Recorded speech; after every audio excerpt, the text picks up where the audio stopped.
हमारा मुल्क ही इस वक्त एक फिल्म बना हुआ है चूंकि, और वो भी कुछ 70 mm की है, तो वो असरात सारे जो हैं वो उधर ही फिर जा रहे हैं। तो मेरा ख्याल, मैं अपने आप को ना एक कबाड़िए की दुकान की तरह देखता हूँ कि इसके अंदर ये चीज़ें, भाई इसके साथ में कुछ चल सकता है तो आप चला लें, जो कुछ हो सकता है। क्योंकि मुझे लग रहा था कि बीवी, टीवी और नौकरी में से कोई 2 चीज़ें चल सकेंगी, तो वो ठीक ही मेरा ख्याल फैसला रहा। 90 की दिहाई में आपने कैरियर शुरू किया पीटीवी से, बड़ा गोल्डन ईरा लोग कहते हैं पीटीवी का उसको। क्या आप कैसे याद करेंगे उसको आज आप? मैंने 98 में शुरू किया, तो हम तो उससे पहले वाले को बहुत गोल्डन समझते थे, लेकिन यकीन करें ये कभी नहीं पता था कि उसको भी कभी कोई गोल्डन कहेगा। क्योंकि मुझे याद है जब ये साल वो था जब राहें अभी चला था, और बड़ा वो सुपर डुपर हिट था, तो ये था, तो लग रहा था क्योंकि आपको याद है प्राइवेट सेक्टर और टाइम वो सब होना शुरू हो गया हुआ था, और एनटीएम के बाद में मुझे लग रहा है कि कुछ रेत जो है वो किससे रही थी, वो मुट्ठी से, पीटीवी की वो एक उसमें। तो ये मुझे लग रहा है, मगर मैंने कभी नहीं सोचा था कि जैसे आप अभी कह रहे हैं कि उस इरा को भी कोई गोल्डन कहेगा। मुझे लग रहा था हम तो वो एक रिग्रेशन की तरफ जा रहे हैं। किसी खास प्रोजेक्ट को याद करते हैं 25 साल पहले कि यार ये प्रोजेक्ट बड़ा यादगार है मेरे लिए? मैं सारे ही सबको, मुझे लगता है काम आपको ना बहुत ओन करके करना चाहिए। ओन करें तो करें, बहुत सारे मोमेंट्स हैं, बल्कि मतलब मेरे लिए एक मेमोरी बहुत है। वो वक्त तो थोड़ा अजीब था कि 2000 का वक्त था और पिंडी में फ्लड्स आए थे और उसके लिए कोई फंड रेजिंग होनी थी। तो I share the stage with Tariq Aziz sahab, और तारिक साहब ने मुझे माइक हैंड ओवर किया, तो वो बड़ा गूज बम्स वाला मोमेंट। और वो तारिक साहब वो सो कोऑपरेटिव, सो लविंग, हालांकि सब कुछ और कहते थे, लेकिन बहुत ही उन्होंने, बहुत ही जैसे बच्चों को उठा के नहीं, वो एक आप हौसला अफजाई करते, कुछ वैसा था। फिर ये मुझे बहुत अच्छा लगा, जब मैंने पंजाबी शो से शुरू किया था तो मुझे किसी स्टूडेंट ने कहा कि आप दिलदार परवेज भट्टी की नकल करते हैं, तो that was a great complement for me. मैंने कहा यार ये फिर से गए दोबारा जो आपने कहा, वो बहुत बहुत अच्छा लगा। तो आई थिंक अबव ऑल, पहले प्रोग्राम पे पीटीवी अवार्ड और मुस्तनसर सरदार साहब ने वो अनाउंस किया, तो वो भी बड़ा अजीब था, बिल्कुल ही एक्सपेक्ट मैं नहीं कर रहा था। तो वो भी एक मेमोरी मेरे ख्याल सारी, शुक्र अल्हम्दुलिल्लाह। आपने मेजबानी से अपना कैरियर अगर शुरू किया था जी, और जी। मेजबानी हम आपको बतौर मेजबान ही जानते थे, यकायक बिल्कुल ही किनारा कशी इख्तियार कर अच्छा नहीं, ये उस यकायक में बहुत सारे साल हैं जिसको आप यकायक कह रहे हैं। मैं आया एज एन एक्टर ही था, लेकिन वो जो चीज़ पहले ऑन एयर हुई वो ये, हालांकि मेरी जो पहली अपीयरेंस है, अगर मैं बहुत पीछे चले जाऊं तो वो तो क्लास 9th में थी। It was 86। हम एक शहनशाह नवाब का प्रोग्राम था, उसमें हम गए थे और वो नात एक पढ़ी थी हमने कोरस में साथ। अपीयरेंस तो पहली वो थी, लेकिन एक वो कहते हैं ना, man possess and God disposes वाली बात, तो सोचा ये था लेकिन हुआ कुछ और एक्सेप्टेंस उधर से मिली। मतलब आई नेवर न्यू कि कभी ऐसा टाइम आएगा कि मैं मॉर्निंग शो करूँगा, तो ये कभी नहीं सोचा था कि नाइट टाइम ट्रांसमिशन भी करूँगा, कि सुबह की भी और रात की भी। तो वो मेरा ख्याल है कि जो मैंने और टेलीविज़न में आना वॉज जस्ट एडवेंचर कहेंगे या ट्रायल कहेंगे कि करके देखते हैं क्या होता है। करियर नहीं कभी सोचा था। आई गॉट मैरिड इन 2001, तो मैंने अपनी शादी से 15 रोज़ पहले फिर नौकरी छोड़ दी, क्योंकि मुझे लग रहा था कि बीवी, टीवी और नौकरी में से कोई 2 चीज़ें चल सकेंगी, तो वो ठीक ही मेरा ख्याल फैसला रहा। तो लेकिन एक सवाल आपकी गुफ्तगू से ज़हन में, आपने इलेक्शन ट्रांसमिशन भी शायद 1-2 मरतबा किया। कि इलेक्शन ट्रांसमिशन बहुत मेरा शौक था बचपन से, कि कभी मैं उन लोगों में से हूँ जो अखबार खोल के तो पूरे नतीजे लिखा करते थे। तो और बहुत पहले का भी 70s का भी हल्का हल्का सा मीगर साहब, अब्बा सबको देखते थे, यानी रजाइयाँ हैं और मूंगफलियाँ हैं और खाने पकाए जा रहे हैं और साथ देखा जा रहा है कि कितने वोट, तो पूरा टैबुलेशन, वो आपको पता है ना, वो एडिशन छपते थे, तो वो पूरा करना, तो मुझे बड़ा शौक था, आई रियली वांटेड टू।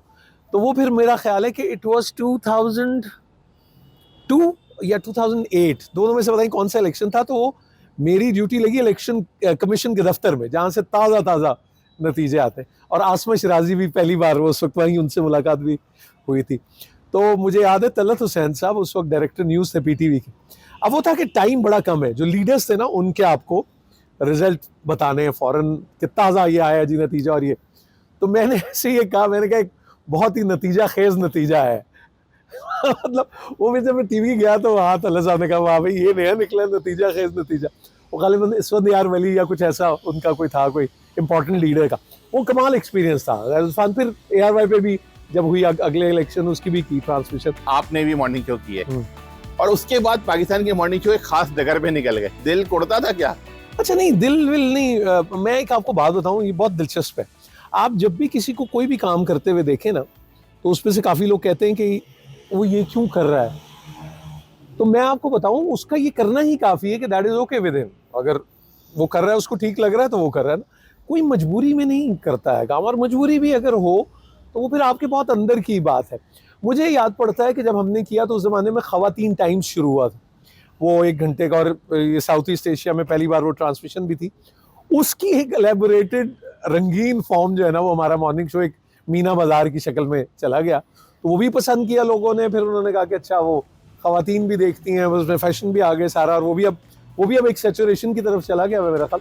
अब शायद फिर एक और कुछ एवॉल्व करेंगे। आपको लगता है मॉर्निंग शो दोबारा रिवाइव होगा, दोबारा शुरू होगा, एक दौर और आएगा मॉर्निंग शो का? मुझे लगता है your past is your future. वो हम सुनते थे ना, वो मॉर्निंग विद या ब्रेकफास्ट विद डेविड फ्रॉस्ट या कुछ ऐसा ही शो, तो वो उमूमन अखबार के साथ सुर्खियों में चला करता था। फिर न्यूज़ चैनल इतने आ गए, तो मुझे लगता है कि आपको ना अपने आप को भी क्वेश्चन करते रहना चाहिए। खड़ा पानी बसान देने लगता है, वो नहीं, उसमें कुछ होता, तो आपको रीडिस्कवर करना चाहिए। मेरा ख्याल है कुछ भी नया करना जो है वो एक जिंदगी की अलामत है, तो वो हो जाएगा। कि आपके बहुत सारे मतदाताओं ने शिकायत की है हमसे, और वो ये कहते हैं कि नूर हसन साहब से पूछें कि वो एकदम से अब्बा बनने लगे हर एक यार के। ये कमाल है। आप मुझे बताएं, मैंने 28 बरस का मैं था तो मैंने टीवी शुरू किया, नाउ आई एम 52, वो एकदम कहाँ से आ गया? पहले तो ये देखे ना, असल में होता है, मैं आपको नहीं, बताऊं। नहीं, उनका ये एतराज है कि नूर साहब के हम उम्र लोग हीरो आ रहे हैं ड्रामा हाँ, में, हाँ। और नूर साहब अब्बा बन रहे हैं। नहीं, शिकायत ये है। नहीं, आप इस पे बिल्कुल कोई शिकायत ना करें, मेरे से बड़े लोग भी हीरो आ रहे हैं। मैंने अभी मेरा ख्याल 3-4 साल पहले एक प्ले किया, तो Ehsan Khan was playing my son, और कामरान जिलानी भी उसमें थे।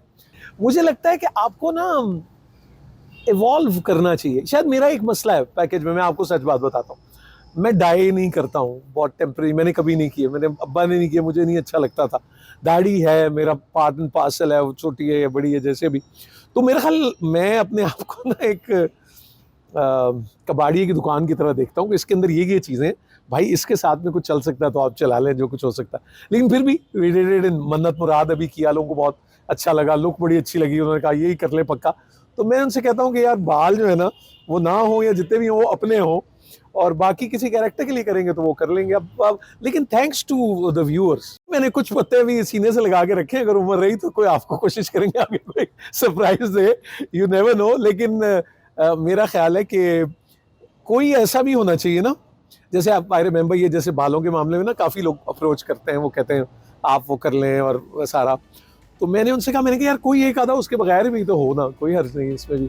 आपका एक ड्रामा अभी अभी जिसमें आपको मारा गया, खई, उसके बारे में क्या कहेंगे यार? बड़ा लोग कह रहे हैं यार, बड़ा इतना वायलेंस वाला ड्रामा है। खई हैज मेड अस प्राउड, मुझे लगता है। मैं जब लोगों से मिला हूँ, अभी तो 4 एपिसोड ही चले, हमारे दिल के वो बहुत करीब इसलिए कि खालिद भट्ट साहब ने अपनी ज़िंदगी का सबसे बड़ा किरदार उसमें किया और अमर कर दिया उन्होंने। वो पंजाबी में जो कहते हैं ना, लीक खिंच देती, this is what he did. और मैं 12 मैंने कहा कि जैसे महबूब आलम साहब ने वारिस में जो रोल किया, ये उस कैलिबर का रोल जो खालिद भट्ट, तो अब उसकी वो एक याद और ही हो गई हमारे लिए। लेकिन खुशी मुझे इस बात की हुई जब मैं लोगों से मिला हूँ इस वायलेंस और इसको छोड़ के, खुशी ये मैंने देखी कि लोगों ने कहा कि ये हम भी बना सकते हैं। जैसे वो OTT प्लेटफॉर्म्स पे देखते हैं, नेटफ्लिक्स पे देखते हैं, उसकी क्वालिटी, प्रोडक्शन वैल्यू, कैरेक्टराइजेशन, और फिर सिनिक पाकिस्तान, खूबसूरत पाकिस्तान का नज़र आना, तो लोगों ने फ़ख्र महसूस किया इस बात पे। और मुझे लगता है ये एक बैरियर टूटा है। आपका ड्राइंग रूम से, सास बहू से ये निकल के एक ये जॉनरा भी आपने देखा। एक और ड्रामा जिसमें आप अब्बा बने हैं, जाने जहां, उसके बारे में क्या कहेंगे यार?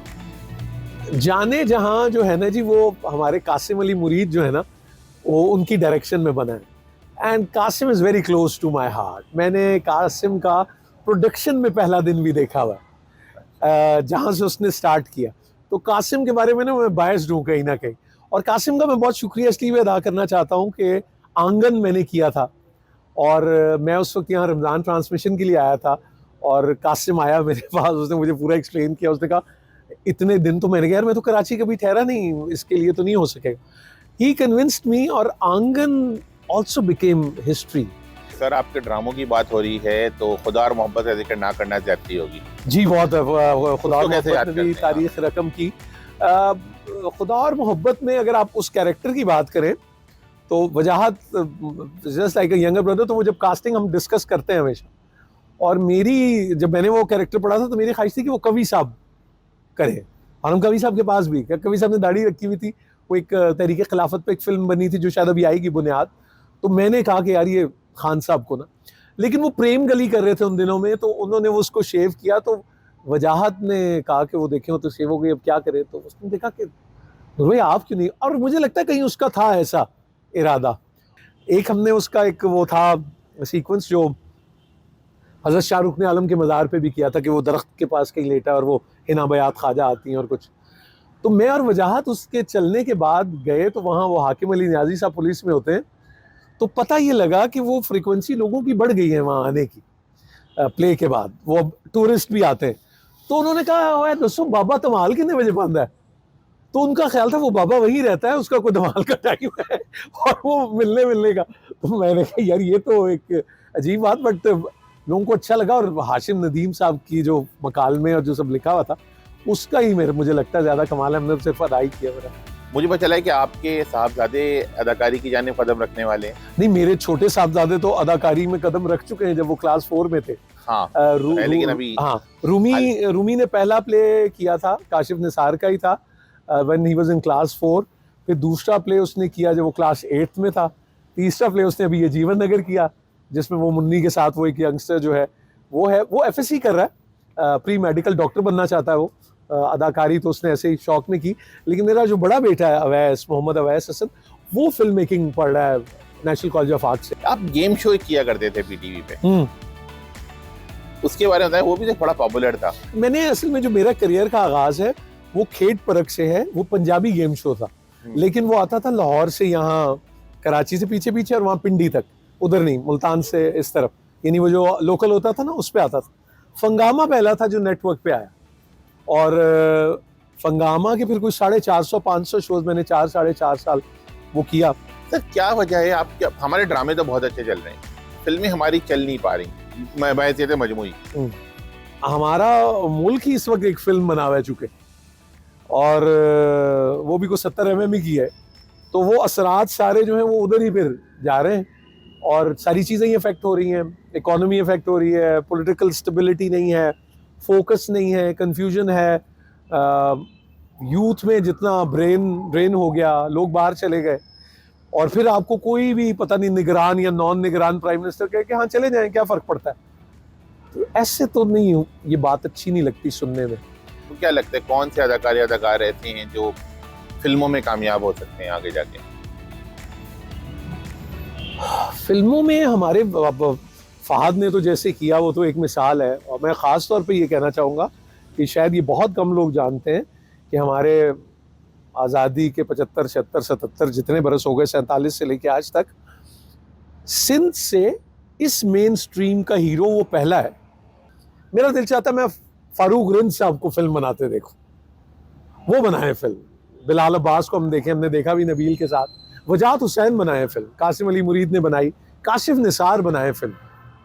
ये लोग मुझे लगता है इतनी सलाहियत भी रखते हैं, इतने मुखलिस भी हैं, और पैशनेट भी हैं, और ये वो लोग हैं जो कंटेंट पे भी बहुत ज़्यादा ध्यान देते हैं, गौर करते हैं। बहुत शुक्रिया नूर साहब, कोई चीज़ रह गई हो तो अभी भी पूछते हैं। Thank you so much, thank you so much, बहुत शुक्रिया।